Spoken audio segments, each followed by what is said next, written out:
தேவன் வாக்கு கொடுத்தார். கானான் தேசத்தை சுதந்தரிக்கும்படியாக அவனுக்கு தேவன் மொத்த இஸ்ரவேல் ஜனங்களுக்கும் திசை காட்ட தேவன் பகலில ஒரு மேகஸ்தம்பம், இரவில அக்கினி ஸ்தம்பம். மேகஸ்தம்பம் நகரும் போது இவங்க நகரணும். அது நடக்குதான்னு ஒரு 2 பேர் பார்த்துட்டே இருக்கணும். ஆமா, அது நகருதுன்னா உடனே இவங்க அலர்ட் பண்ணிடணும், பப்பரப்பான்னு ஊதிரணும். மொத்த ஜனங்கள் உடனே நகன்றணும். மேகம் நகரும் போது இவங்க நகரணும், மேகம் நிற்கும் போது இவங்க நிற்கணும். மேகத்துக்கு முன்னாடி ஓடிடக்கூடாது. முன்னாடி தான் ஃப்ரீயா தானே இருக்கு, ஓடிடுவோம். நோ, மேகம் எங்க நிக்குதோ அங்க நிக்கணும். மேகத்துக்கு பின்னாடியும் போயிடக்கூடாது, மேகத்துக்கு பின்னாடியும் போயிடக்கூடாது. அது பாட்டு முன்னாடி போட்டோம், நமக்கு ரொம்ப களைச்சு போச்சு, அதனால மெல்ல நடப்போம். நோ, வாழ்க்கையில் நமக்கு ரொம்ப கஷ்டம், மெதுவா நடப்போம்.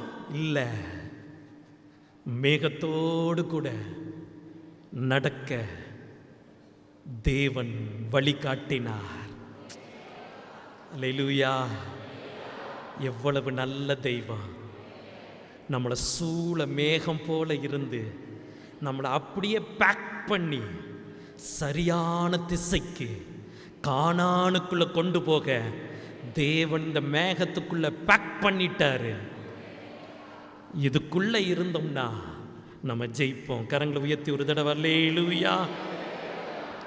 இஸ்ரவேல் ஜனங்களுக்கு வழி தெரியாது, ஆனால் வழி நடத்துகிறவரை தெரியும். சொல்லுங்க,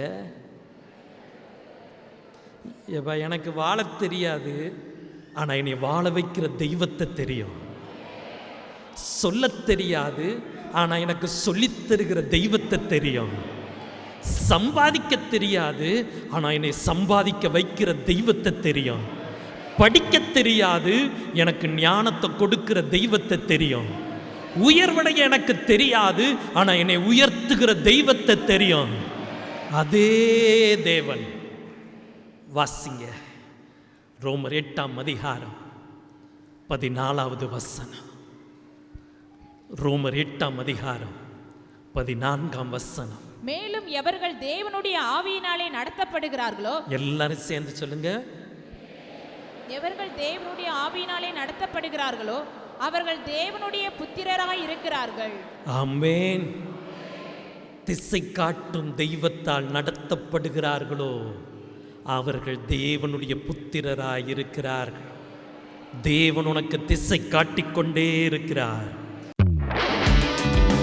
துதியின் கோட்டை ஆலயம் புதிய பேருந்து நிலையம் அருகில், திருநெல்வேலி 620007 தமிழ்நாடு, தென்னிந்தியா. இணையதள முகவரி www.fortopriceministries.org.